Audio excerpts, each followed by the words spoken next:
Oh my gosh, was I muted the whole time? I'm so sorry. Let's get some words down, guys. Let's go.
time is up. How are you guys going? I have written like, I don't know how much of my newsletter have I written. I don't know, half my newsletter maybe. I've done the personal update bit. I am now working on the writing update bit, and then I still need to do like the what I've been reading update bit, which that one's going to be long this month because I actually managed to do a lot of my reading over the holidays. So I don't know when I'm going to finish this newsletter. It will probably take another session, maybe another 2 sessions. It's going to be one of those long newsletters, but that's fine. That's fine. I could probably send it out like end of the month rather than like immediately in the next couple of days. So I'm kind of chill about that. I'm kind of less chill about the fact that tomorrow I should probably start writing some words. I don't know what words I'm going to write, but I have a short story. The first draft of which is due in like 5 days or something like that, and I have ideas, but I'm just I don't know why I'm so scared about writing this short story. I think it's just because me and the short story format just don't get along. I've been trying to conceptualize it in my head as like, it's okay, the word limit is 7,000 words or something like that, which I'm just like, that's a chapter, so just plot this as if it is just going to be a chapter. But like where my problem tends to be with that school of thought is like, I am perfectly capable of writing chapters that stay within that kind of 6,000 to 7,000 word range, but like the problem is trying to make it all standalone and self-contained within that length, which I don't tend to be good at. And so I'm a little worried about starting this short story, hence the procrastination. And I've been thinking about it lots, and I've been reading lots and lots of short story collections just to try and like internalize how you're supposed to do the short story thing. And I'm not 100% certain that I've got it like all down, because it's kind of like you're supposed to write, like the whole point of writing the short story and putting it into an anthology with other short stories by other authors is that you're like, as a group marketing exercise, right, is that you're supposed to write something that is what is the word? Representative of what you kind of tend to write. And ideally, if you are writing in a series, then it should be like a good way of having like another entry point into the series that kind of adds something for new readers but doesn't spoil anything for new readers, but also it's like interesting for existing readers so that they have an incentive to go get the anthology and whatnot. And I'm just like, that's so many things to take into consideration. I think I have something that I can work on, but like it's so vague, and part of me is just like like I foresee I can foresee myself getting in trouble and like writing something that is just way too long for what it needs to be. And I'm just also like, some of these ideas I'm like, do I want to do it as a short story? Or you know, would I prefer to write it as like a spin-off novella kind of thing, since I'm not going to have a book coming out this year for this pen name, like because I just like I cannot see myself writing like all of the 3rd book this year. But like a novella, I could do a novella, maybe I'm not sure. And then like also then in my head, it's just like, you've got other things to write for a novella, like other things that might be more helpful than like this short story idea that you've been kicking around, because you might need to write the novella before you actually write the 3rd book. And so I don't know, I keep going around in circles like as to what I should write next. But the answer probably is I should just write something, like who cares what it is, right? And just figure out the word count issue later. I don't know, this is just like, this is maybe not the best way to go about figuring out what I should write next. Let's have a look at how you guys are doing. Oh my gosh, I missed so many people coming in. Hello to Ali. Ali has dropped in to do some research for a project, and I missed Crystal coming in. CJ says this chapter is getting long already at 12,216 words out of 25,000 and is not done yet. Oh wait, oh no, 12,000 words out of 15,000. Good luck, man. Good luck. Good luck. Roderick has edited 2,300 words, which is awesome.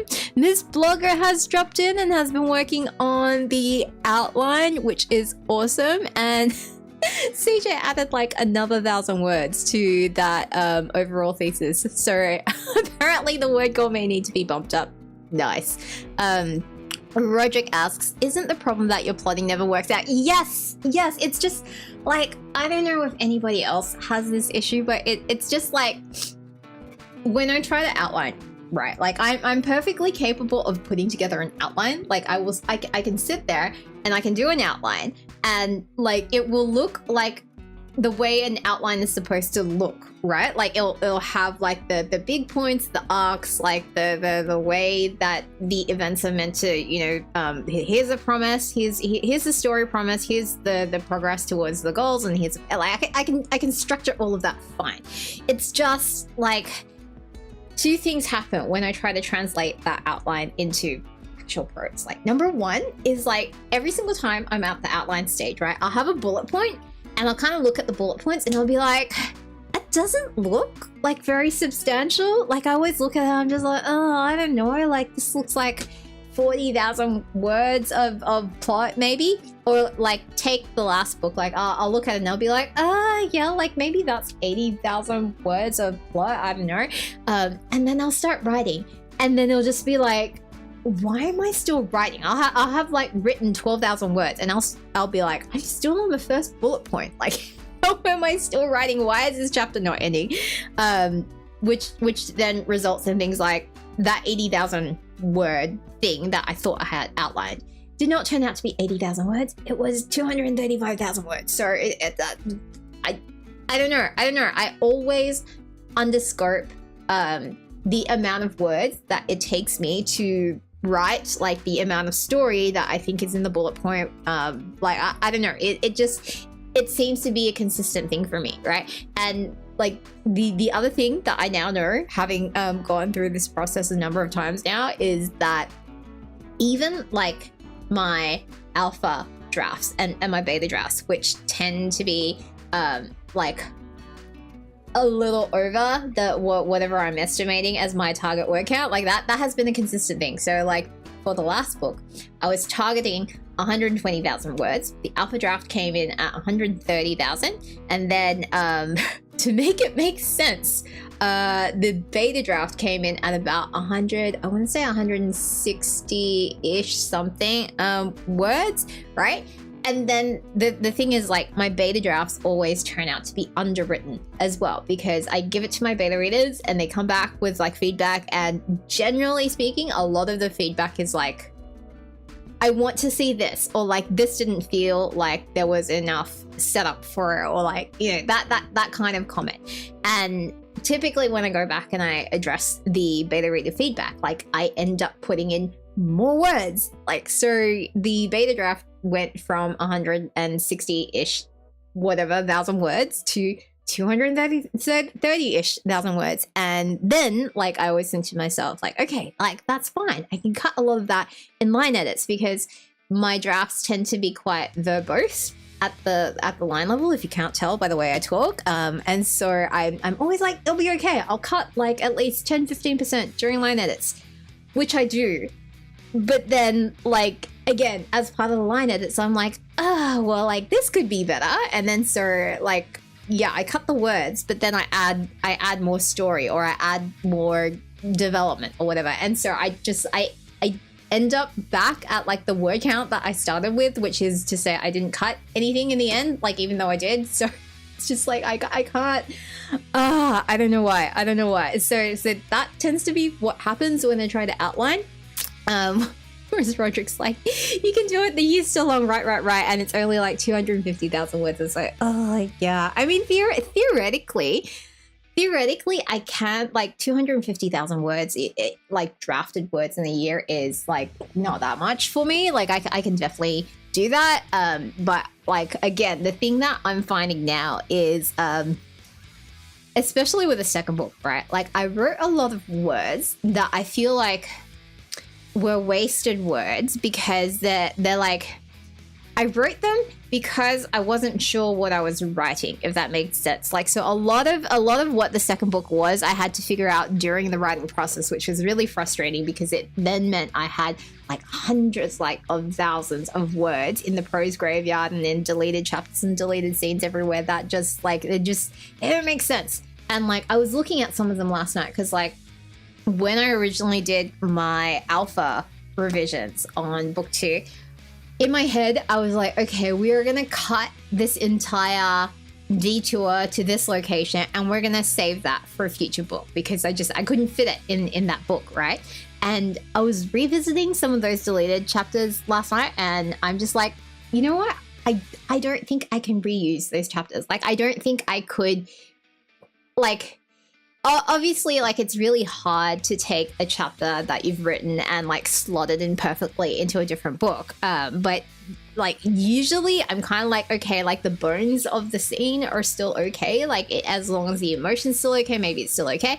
And like last night I was just looking at it and I'm like, nah, like that's not gonna work. That's not gonna work because now like the characters, like where I had that scene was at, you know, like let's say the 3/4 mark in 2 characters' arcs, right? And now that I've taken out that scene and like the characters have obviously progressed to where they should be at the end of the book 2 arc, I'm just like, well, that scene now no longer makes any sort of sense because they have moved past that point in their character arcs. And so it's just like, I like this scene. I think it's a great scene. I think it's a great character moment. But it's just like, like it doesn't work anymore. It doesn't work anymore.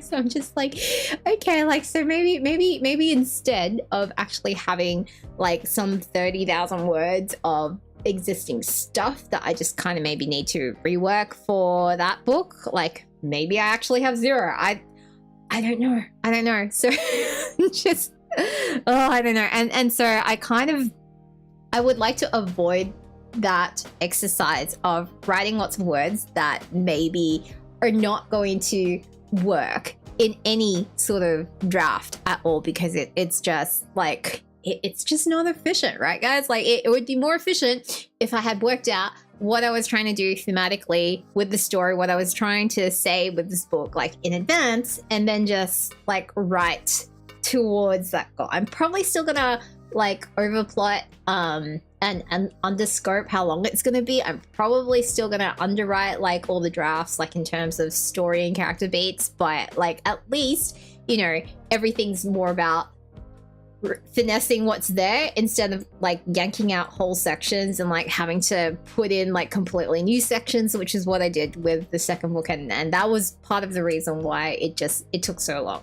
Also because it made it like so much more complicated than the first book, and I'm just like, but then like my worry is like, now that book 2 is out there, like people will look at book 2 and they'll go, oh, like that is where we're going with the storyline. And then like I worry that going back to something a bit more simple in book 3, people are just going to be like, what the hell? Like this is not like, I'm now worried about consistency across the series. And so it's just a bit like, I don't know. CJ says, same here. I overwrite, but sometimes it's easier to cut than add.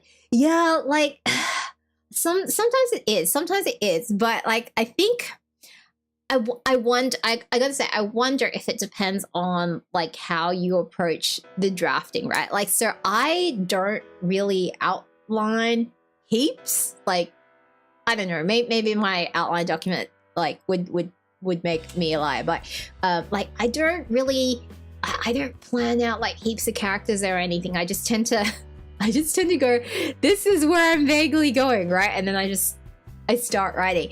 And so usually like a lot of the things that people suggest for cutting down like length of manuscripts and things like that, like they generally suggest doing things like, do you have, you know, characters who are doing like fulfilling like the same function and things like that? So can you think about combining characters? And like it just doesn't work that way for me because like most of the time like the character doesn't exist until I need them to exist. So generally it's like I'm writing a thing, I'm in a POV, and then I'll be like, oh, I need like this sort of thing to happen, and like usually I will just like pick somebody who already exists in the narrative and just be like, okay, can this person do it? And if they can't, that's when I like create a new character. But like which then means like I don't typically have characters who are doubling up on functions.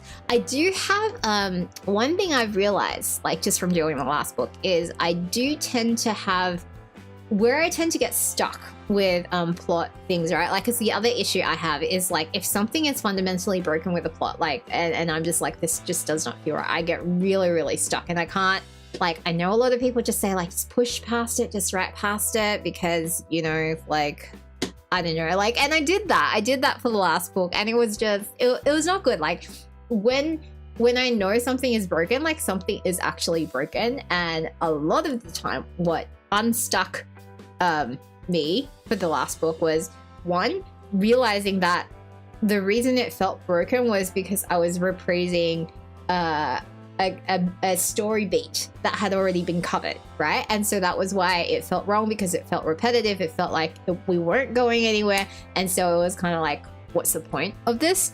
And then the other thing that tends to happen is like, it's not necessarily that I'm reprising a story beat, but it's like the direction that I had in mind of where it was supposed to be going is actually the opposite direction to where it really should go, if that makes any sort of sense. Because like quite often I'm just like, oh, okay, like in the outline it will be like, okay, character whatever decides to do XYZ, and I'll get to writing it, and like it would just not feel right. It just won't feel like something that the character would actually do, or like maybe they would do it, but it doesn't feel interesting, or maybe it feels like when they're doing the thing, like it feels for some reason like a derail from the main story. And usually what unsticks me for that is like flipping it so that they do the complete opposite of XYZ. So that's usually been what's happening. And so that means like what I want to kind of do with the next book is I would like to take longer on the alpha draft, on like getting it out, but I would like the alpha draft to be a cleaner draft by the end of it, because the alpha draft for book 2 was just, it was horrendous. Like there were things that were catastrophically wrong with it, whereas the alpha draft for book 1 was a lot cleaner. Like I still had structural revisions, but like they weren't like, you know, this is just completely broken and not working. It was more like, this is setting up the wrong promise, and so like I needed to rearrange chapters and scenes and things like that, and I needed to like add in you know, more of an arc because I decided to split the book, things like that, as opposed to book 2, which was just like, this whole thing is nonsensical, or like this whole, like, it just doesn't like hang together. That was honestly my worst frustration with the second book. It was just repeatedly feeling like writing scenes which like on a line level I would just be like, this is, you know, this is good, this works, and then you'd step back and look at it from like a overall story arc level, and you'd just be like, none of this makes sense, like this doesn't flow into this, into this, into this. And so I would like to avoid that with book 3. I don't know if that's possible. Roderick, however, says, I underwrite because my story just keeps growing with each draft, and I'm already up 3k words again this draft. The first draft ended at 74k words, and Roderick is currently up to 96. I'm so excited for that, by the way, because like I don't know, like maybe this is personal preference, but I always feel like a good fantasy novel, like a really meaty one where I can just like, I have enough time to settle into the characters and the world building and stuff like that. I always feel like 100k words is like, that's a really good point for me. Obviously there are people who can be much more concise and do the same amount of work in like less word count and do a great job with it, but like I don't know, I like my long fantasy books, so I'm very excited. Roderick asks, maybe you need a different process and try not outlining or write a zeroth draft. See, I did that with book 1 and it worked, but I feel like the reason why it worked with book 1 was, it's not that like, I think for book 1, the difference between book 1 and book 2 is I had a lot more clarity around the structure, right? Like, so the problem isn't like, this is like a really hard thing to kind of pin down, right? Like, but I feel like for book one, it was much simpler, right? So there was just one main POV, and I had like a really clear structure, and it was just like the plot archetype is we're doing tournaments, and tournaments like in and of themselves like have a very tight narrative structure, because you're just like it's the different rounds of the tournament, and so you always have a very clear mini arcs within the larger arcs, if that kind of makes sense, like when you're in a tournament structure.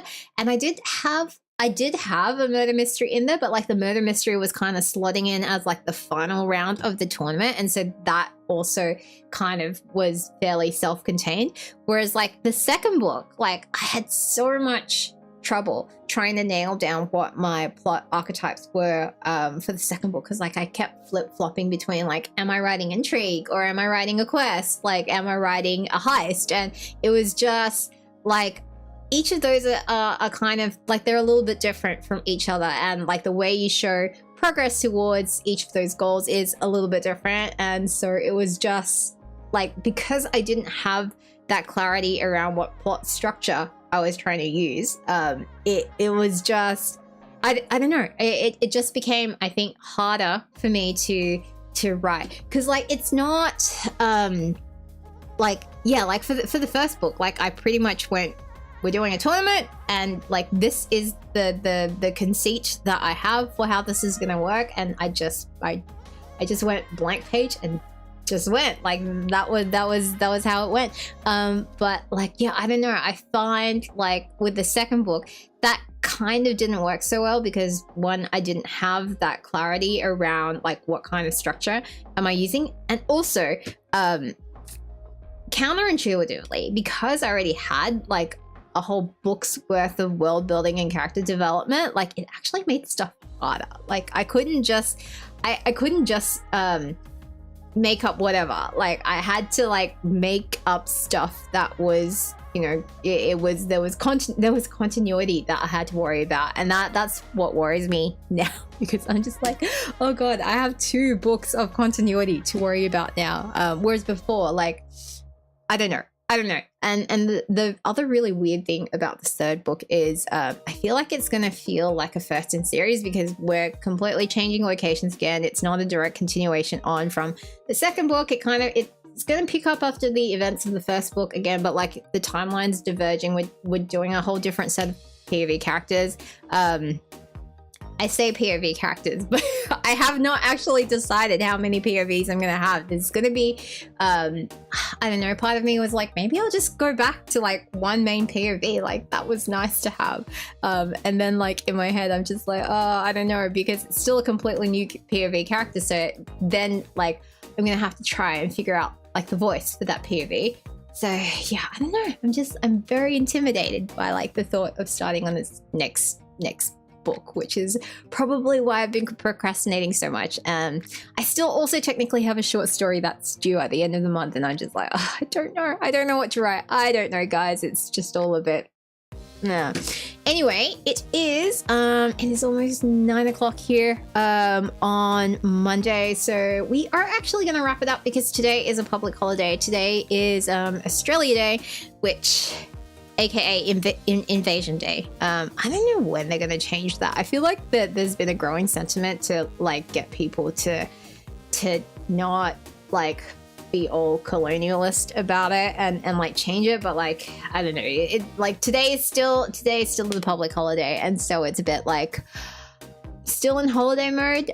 So I will like we kind of got a bit of the unpacking and all that done yesterday, but also I was just really tired from the holiday. It's weird, but I just like I got to about after lunch, and then I just noped out and crashed and like slept for 5 hours, and then like I stayed up for the men's tennis final last night, and like hence why I was late this morning. Roderick asks in relation to the third book, is going to be Stormlight archive sizes.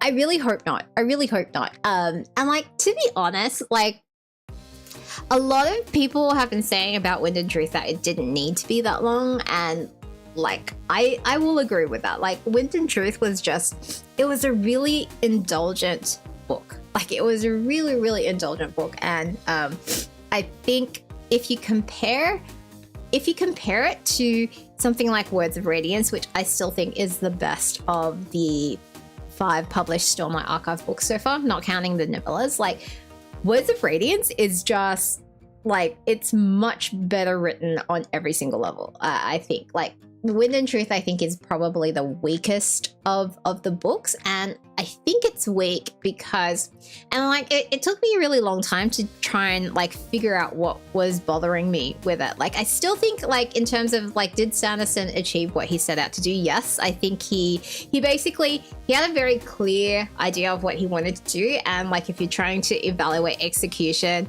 in comparison to like intent, like, I think he did that. But I also think it's a shift for the series as a whole. And a lot of, like, I know a lot of people where like Wind and Truth, like, it did hit for them, like they were, you know, very, very happy with it.